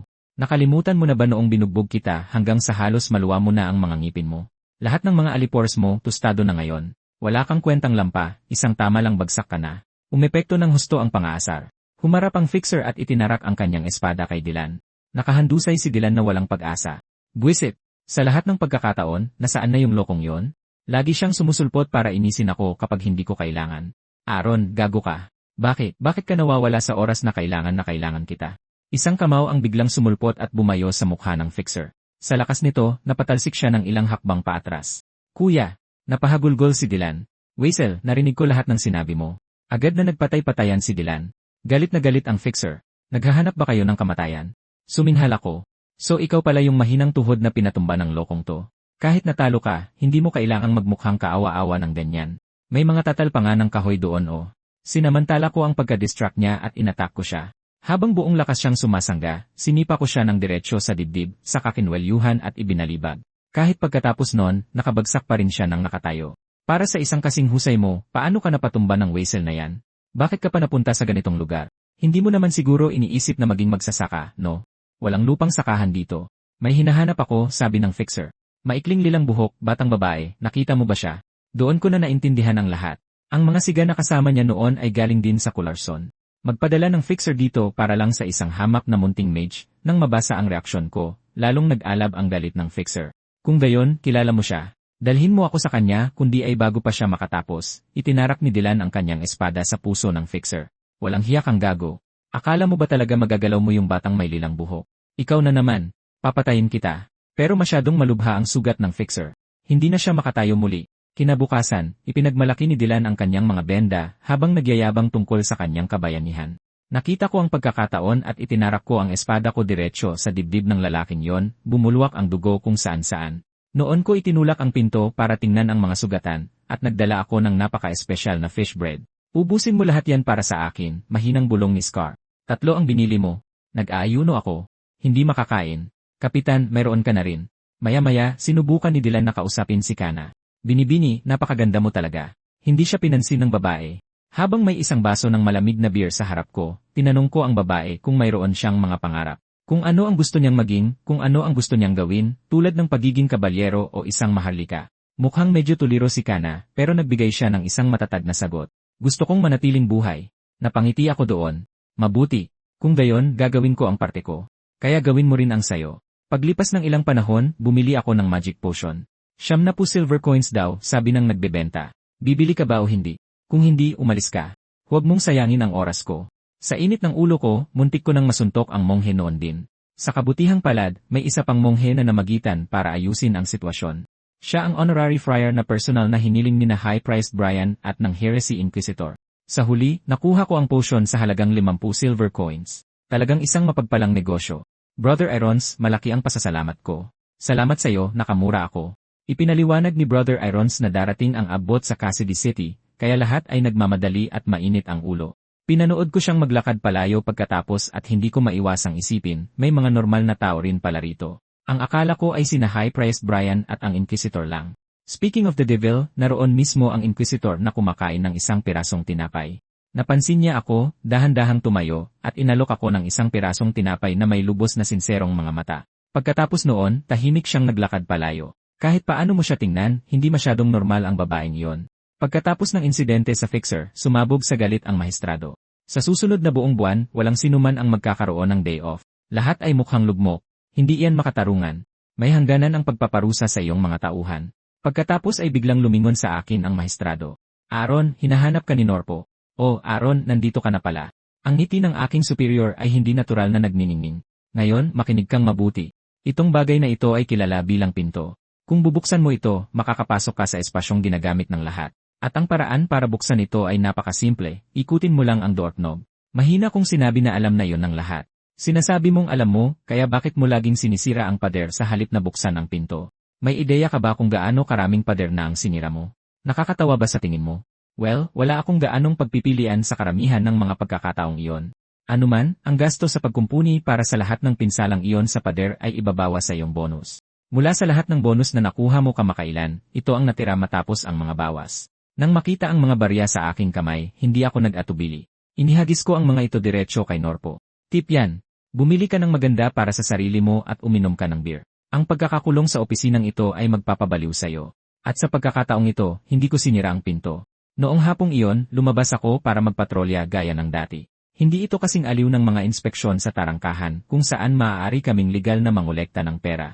Ngunit may sariling ganda ang pagpapatrolya. Araw-araw, ang mga taong medieval ay nakakagawa ng gulo dahil sa mga pinakamaliit na bagay. Habang dalawang kabataang lalaki ang malapit ng magsuntukan, pumasok ako ng nakangiti. CJ, kumalma kayong dalawa. Kung sino ang manalo sa laban, siya ang tama. Tataya ako ng isang pilak na barya, mananalo ang pandak. Isang grupo ng mga bata ang tumakbo ng nagkakagulo. Darating na si Aaron. Takbo lahat. Kakainin kanya kapag nahuli kanya. Napagpasyahan ng mga bata ng kasya na ako ay isang uri ng mountain troll. Habang nagsisimula na ang pagkabagot, may sumiklab na away sa malapit. Isa sa inyong tatlo ang nagnakaw ng aking kutsarang pilak. Sino sa inyo? Oh, Aaron. Sakto ang dating. Tulungan mo akong ayusin ito. Ninakaw ng mga taong ito ang aking sandok na pilak. Ipinamana ito sa aking pamilya sa loob ng maraming henerasyon. Hindi ako yon, sigaw ng lalaking goblin. Sino naman ang mag-aabalang nakawin ang kalawangin at lumang bagay na yon? Walang pakialam ang babaeng blonde. May pilak na salamin ang bahay ko. Bakit ko pa pagnanakawan ang isang sandok? Siguradong hindi rin ako yon. Hindi ko maalam kung bakit niya ako kinalagkad dito. Kalokohan. Kapitan, hindi na natin kailangang pakialaman ang ganitong kaliit na bagay. Iisa lang ang katotohanan, sabi ko, kumikinang ang mga mata. Biktima, kailan eksaktong nangyari ang krimen? Nandoon ang kutsara noong kumain ako kahapon at nawala na kaninang umaga. Siguradong isa ito sa mga kapitbahay ko. Tama. Bawat isa sa inyo, nasaan kayo at ano ang ginagawa nyo mula kagabi hanggang kaninang umaga. Ipinaliwanag ng lalaking goblin na maaga siyang natapos sa pag-aayos ng dayami at umuwi para maghapunan. Sa katunayan, nilaktawan niya ang hapunan. Para sa isang taong medieval na umiikot ang buhay sa pagkain ng 3 beses sa isang araw, ang paglaktaw sa hapunan ay lubhang kahina-hinala. Nagdabog ang babaeng may ngipin ng kuneho na personal niya itong bagay at hindi siya obligadong i-report ito. Ulitin ko, may pilak na salamin ang bahay ko. Walang-wala ang isang sandok kumpara doon. Ipinaliwanag ng lalaking blonde na hindi siya umalis ng bahay. Puwersahan siyang kinalagkad ng babae palabas ng kanyang silid. Sumagot ng pabalang ang matabang babae, ang lalaking ito ang pinakakahina-hinala sa lahat. Isa siyang tagalabas. Hindi ko pa siya nakita dati. Dahil wala nang ibang pagpipilian, hinayaan ko silang dalhin ako sa kani-kanilang mga bahay. Sa aking pagkagulat, ang bahay ng babaeng may ngipin ng kuneho ay talagang may magandang pilak na salamin. Kita mo na, bakit ko gugustuhin ang isang kutsara? Naniniwala ka ng inosente ako ngayon. Di ba? Ngunit habang nililibot ko ang tingin sa silid, napansin ko. Walang laman at simple ang lugar, ngunit may nakadisplay na pilak na salamin. Kung tutuusin, iyon ang mas kahina-hinala. Walang pilak na kutsara, ngunit may isang pares ng panloob na damit ng lalaki. Sabi niya mag-isa lang siyang nakatira, pero malinaw na amoy lalaki ang silid. Mukhang kerida ng isang tao ang babaeng ito. Ang pangangalo niya ay itinuturing na isang seryosong pagkakasala, ngunit nag-alok siya sa amin ng pagkain. Bukod pa riyan, hindi ko naman talaga problema yon. Palalampasin ko na. Sunod ang bahay ng lalaking blonde, puno ng mga libro mula pader hanggang pader. Lahat sila ay mukhang napakaboring na mga nobelang romansa. Doon ko nakita ang isang magandang pulseras. Bagay na bagay nga ito sa suot kong damit. Malamang hindi niya mapapansin kung kukunin ko ito. Tahimik ko itong ibubulsa. Pero nakita ako agad ni Kai. Para saan yung pulseras na yan? May kakaibang panlasa si Kapitan. Napabuntong hininga ang lalaking blonde. Kung gusto mo, kunin mo na. Oh, maraming salamat. Inosente ka rin pala. Huling hinto, bahay ng lalaking goblin. Dahil hindi ang unang dalawa ang salarin, siya na ang pinakamalamang na suspect. Tama, nalaman ko na. Alam kong hindi halata, pero seryoso akong nag-imbestiga. Halughugin nating maigi ang bahay na ito. Pero pagpasok namin, nakakita kami ng isang kabayong babae na napakaganda ng bihis. Sa Boltar, huli na ba ako sa pag-uwi ngayon? Unang beses mong magkaroon ng bisita, hindi ba? Ngayong gabi, espesyal akong naghanda ng hibisque. Sinipa ko siya bago pa man siya matapos. Sobrang nahuhumaling ang lalaking ito sa kanyang kabayo. Tila siya raw ang pinakakilalang horse trainer sa Cassidy City. Kung ganoon, sino ang totoong salarin? Habang naguguluhan ako, tumakbo papalapit ang matabang babaeng may pulang buhok. Naku po, pasensya na po. Nahanap ko na ang kutsara. Nakahalo pala sa dayami. Pasensya na sa abala. Ipagpatuloy niyo ang magandang trabaho. Buwisit na babaeng yon. Sinayang niya ang buong hapon natin. Sakto namang dumating ang mahal kong si Kana dala ang paborito kong malamig na beer. Tumingala siya sa akin na may masayang ekspresyon. Sa loob ng baso, may mga inukit na yelo na may disenyo ng bulaklak. Pinaghirapan ko po yan, sabi ni Kana na puno ng pagmamalaki. Ang galing mo. Talagang pinaghirapan mo. Medyo maliman ang direksyon at questionable ang gamit, hindi ko sisirain ang kanyang sigasig. Hahanapan ko siya ng magic book na pag-aaralan sa lalong madaling panahon. Doon napansin yata ng bata ang makintab na pulseras sa aking pulso. Halatang naakit siya rito. Gusto mo ba ang pulseras na ito? Mukhang kakaiba ang panlasa mo. Heto, sayo na munting refrigerator. Isang kislap ng saya ang dumaan sa mga lavender na mata ni Kana. Mukha siyang tuwang-tuwa. Maganda ba talaga ang kalidad ng pulseras na ito kahit mukha na siyang luma? Mabait din pala ang payatot na lalaking yon. Padadalhan ko siya ng fish bread bilang pasasalamat. Samantala, nag-aalburoto sa galit ang lalaking blonde. Kasuklam-suklam. Ang liblib na bayang ito ang tunay na kahulugan ng kamangmangan at kabastusan. Isang hamak na karaniwang tao, nangahas na guluhin ang isang white magic tower mage. Hindi kailanman mangyayari ang ganito sa kabisera. Habang iniisip niya ito, lalo siyang nagagalit. Ang lalaking iyon ay ang personifikasyon ng kalupitan at kamangmangan. Walang hiya talagang kapitan ng gwardya na basta na lang pumasok sa bahay ko. Mabuti na lang, inasahan ko na ang ganito at naglagay ako ng concealment spell sa mga libro ko para magmukha silang ordinaryong nobela. Pero nang simulang hawakan ng pulseras, hindi ko na napigilan. Ang bagay na ganyan ay hindi para hawakan ng isang tulad mo. Agad siyang nagpakawala ng spell sa akin, pero nagulat siyang wala itong epekto. Hindi man lang isang knight ang lalaki, isang karaniwang gwardya lang. Habang iniisip niya ang pagkuha sa pulseras, lalo siyang nagagalit. Ano bang klaseng tao yon? Kahit na, pinilit niyang kumalma. Hindi sulit na ilantad ang tunay kong pagkatao dahil lang sa mga bagay na yon. Ang misyon ko, mula simula hanggang wakas, ay pag-aralan ang minamahal ng mahika. Kinabukasan, isang mahalikang Finero ang dumating sa Cassidy City. Bilang panganay na anak ng pamilyang Finero, pumasok siya na may malamig na tingin at hindi man lang kami sinulyapan. Wala kaming nagawa kundi ang yumuko. Hindi ko maiwasang magreklamo sa isip ko. Nakakainis talaga ang mga mahalika.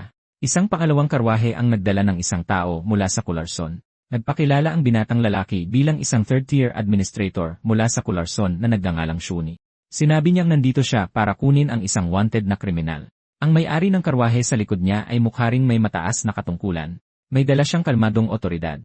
Sa bihis mo pa lang, ikaw siguro si Honorary Friar Aaron. Naway bigyan ka ng liwanag ng araw. Ang nagsasalita ay walang iba kundi ang abbot mismo. Tugma ka sa mga ulat na nabasa ko. Isang taong may tunay na pananampalataya. Kailangan nating mag-usap ng maayos minsan. Napakaraming mahahalagang tao ang sabay-sabay na dumating. Magiging abala ang atas na ito. Hinanap ako ni Norpo at sinabing ibigay ko ang kriminal kay Shunay. Dinukot ko sa isang bag at inilabas ang isang sakong basang-basa sa dugo. Ito ang fixer ng kulison o parte niya. Nandito rin ang dalawa pang ulo. Matapos masuka, nakahinga ng maluwag si Shunay na naasikaso na ang mga wanted na kriminal. Kilalang-kilala ang isang ito, tinatawag namin siyang Wolf Wraith. Ang organisasyong kinabibilangan niya ay nakagawa na ng hindi mabilang na krimen. Isang organisasyon na alala ko, hinahanap niya si Kana. Naisip ko kung magpapadala pa sila ng iba sa hinaharap. Si Shunay, na mahilig mag-explore ng masasarap na restaurant, ay nagtanong kung may rekomenda akong lugar na may masarap na pagkain. Nagpa siya akong dalhin siya doon habang kinukuha ang kanyang opinyon tungkol sa organisasyong iyon mula sa Cularson. Ang masarap na cake ay labis na ikinatuwa ni Shunay. Ipinaliwanag niya na simula noong nangyari sa Lone Wolf, lahat sa Cularson ay kinakabahan. Ang organisasyon ay naging mas brutal pa sa hindi malamang dahilan. Ang Lone Wolf ay isa sa 3 pangunahing organisasyon ng Cularson. Ang dalawa pa ay ang Cold Shortsword at Cute Rabbit. Ang Wolf Wraith ay isang fixer na kabilang sa Lone Wolf. Anong klaseng tao ang pinuno ng Lone Wolf? Tanong ko.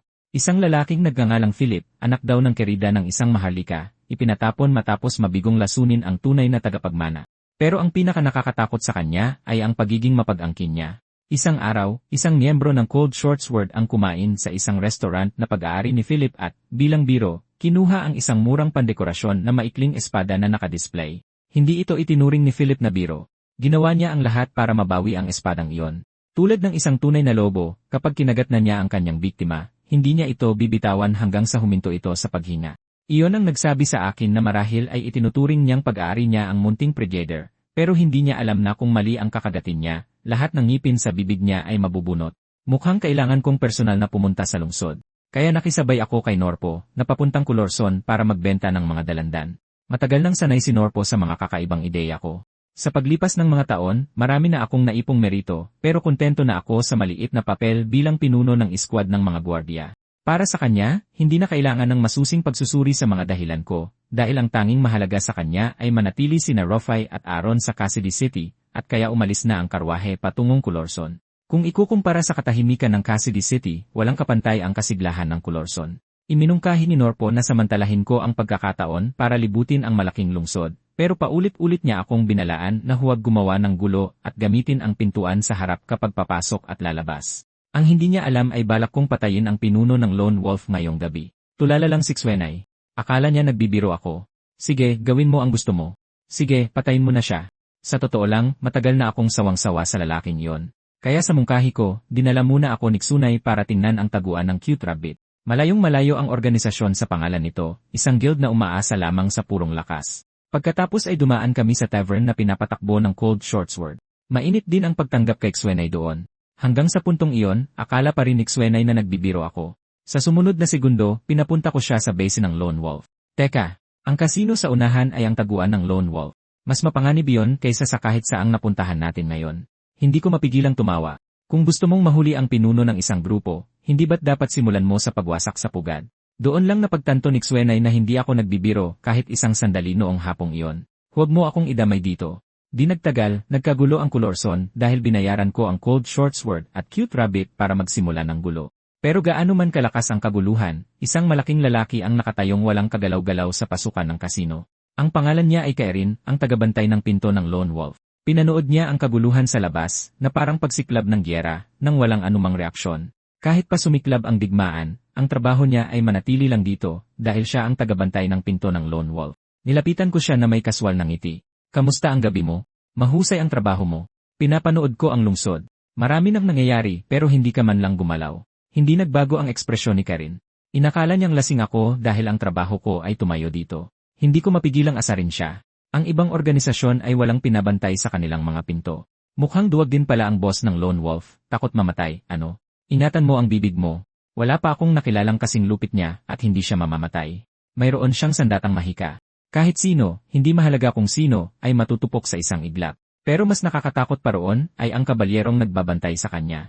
Sira ang kanang kamay ng lalaking iyon at malakas siyang uminom, pero nabubuhay pa rin siya sa pangalan ng Human Sword. Bukod pa riyan, 40 miyembro ng organisasyon ang nagsisilbing kanang kamay at kaliwang kamay niya. Walang sinuman ang makakagalaw sa boss. Matapos makalap ang kapaki-pakinabang na impormasyong ito, tinapik ko si Kairin at pinasalamatan siya. Salamat Kairin. Ang pagtingin sa iyo ay nagpapaalala sa akin ng aking nakababatang sarili. Natutuwa akong kinausap kita. Sisiguraduhin kong malalaman ng susunod na boss ang mga kontribusyon mo. Saka, walang immortal sa mundong ito. Kabalyero man, maharlika, o emperador, lahat sila ay mamamatay sa huli. Ganoon kapatas ang lahat. Kung mamatay man talaga si Philip, iwanan mo ang trabahong ito at bumalik ka sa simula. Pag-isipan mong mabuti ang iyong sarili. Natulala si Kairin naguguluhan. Dahil dire-diretso lang akong pumasok at hindi niya ako pinigilan, pero ang tungkulin niya ay manatili dito at hindi gumalaw. Sa loob ng kasino, ang naramdaman ko lang ay kabulukan, isang lubos na marangyang kalabisan ng pagpapakasasa. Tahimik akong pumasok ng mas malalim ng walang pag-aalinlangan. Marami sa mga miyembro ng Lone Wolf ang umalis para harapin ang gulong ginawa ng Cold Shortsword at ng iba pa. Pinabalik ko na rin ng maaga sa ang gabay na si Xwenay. Ngayon, oras na para kumilos. Habang iniisip iyon, bigla kong napansin ang isang lasing na nakaupo sa hagdanan at umiinom. Malabo ang kanyang mga mata at palagi siyang dumidighay. Base sa impormasyon, ikaw siguro ang kabalyero. Tignan natin kung ano ang kaya mo. Pasuray-suray na tumayo ang lalaki. Ang kanyang sirangkanang kamay ay bahagyang nanginginig kahit sa pag-angat lang ng bote. Gaya ng narinig ko, isang ganap na wasak na tao. Sa kabilang banda, nagsasanay ako araw-araw. Kahit na, ang aura na nagmumula sa kabalyero ay hindi nagbigay sa akin ng katiyakan sa pagkapanalo. Nang nagsimula siyang gumalaw, ang kanyang mga yapak ay kahanga-hangang maliksi, at ang kanyang lakas ay nakakagulat. Ang isang ordinaryong talim na sasalubong sa espadang may aura ay agad na madudurog. Humampas ako gamit ang lahat ng lakas ko, at malinis itong sinalag ng kabalyero, pero nakahanap pa rin ako ng pagkakataon at sinuntok ko siya sa likod.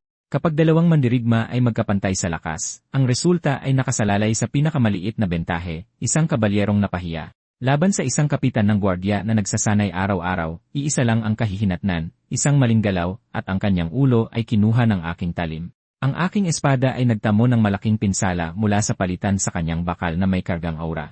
Agad kong pinulot ang espada ng kabalyero. Magandang klase tong talim. Kukunin ko to. Bilang kapalit, bilang isang honorary friar, ipagdarasal kita.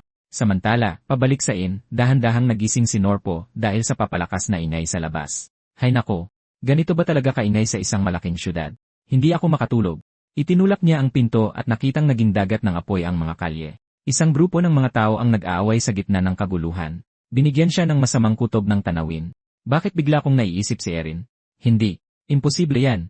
Kahit si Erin ay hindi kayang gawin. Nang mga oras na yon, nakarating na ako sa isang gintong pinto. Mahilig sa ginto ang mga magnanakaw. Tunay na isang katotohanan ng walang kupas. Ang panloob na palamuti ay kayang makipagsabayan sa isang ari-arian ng maharlika. Mayroon bang obsesyon ang taong ito sa pagiging maharlika? Sa kalagitnaan ng pag-iisip, isang grupo ng kalalakihan ang humarang sa aking daan. Alam mo ba kung nasaan ka? Ang lakas ng loob mong pumasok nang hindi iniimbitahan. Dahil nahanap ka na ng 4 na makalangit na hari, huwag kang umasang makakalabas dito ng madali. Napahalakhak ako. 4 na makalangit na hari. Mas mukha kayong 4 na maliliit na baboy. Nang akmang kikilos na ang 4 na maliliit na baboy, pumagit na si Philip at pinigilan sila. Paano ka nakapasok sa silid na ito? Dapat si Lord Behayden ang nagbabantay sa pasilyo. Walang gana akong sumagot, wala akong nakasalubong na may ganyang titulo. Dahil doon, agad na nakilala ng boss ang espada. Sayang naman, malaki ang ginastos ko sa kabalyerong iyon. Anong kailangan mo sa akin? Para lang kunin ang buhay mo. Hindi nagpakita ng galit ang boss. Ngumiti siya. Interesante. Tunay na kamangha-mangha. Dahan-dahan siyang naglakad palapit sa akin. Gusto mo akong patayin? Sigurado ka ba? Nasa likod ko si Earl Wu Harlot, isang first-tier administrator para sa Anhui, at maging ang abbot mismo. Kung tutuntunin mo pa, maging ang pamilya ng hari ay may koneksyon sa akin. Kaya mo bang labanan ang kanilang impluensya? Luhod at dilaan mo ang sapatos ko hanggang sa luminis, at bukas palad kong patatawarin ang iyong kawalang galang. Bago pa niya matapos ang pangungusap, napugot na ng aking talim ang kanyang ulo, tumilamsik ang dugo, at napasigaw ang 4 na maliliit na baboy. Halos ikaw na mismo ang nag-alok ng leg mo.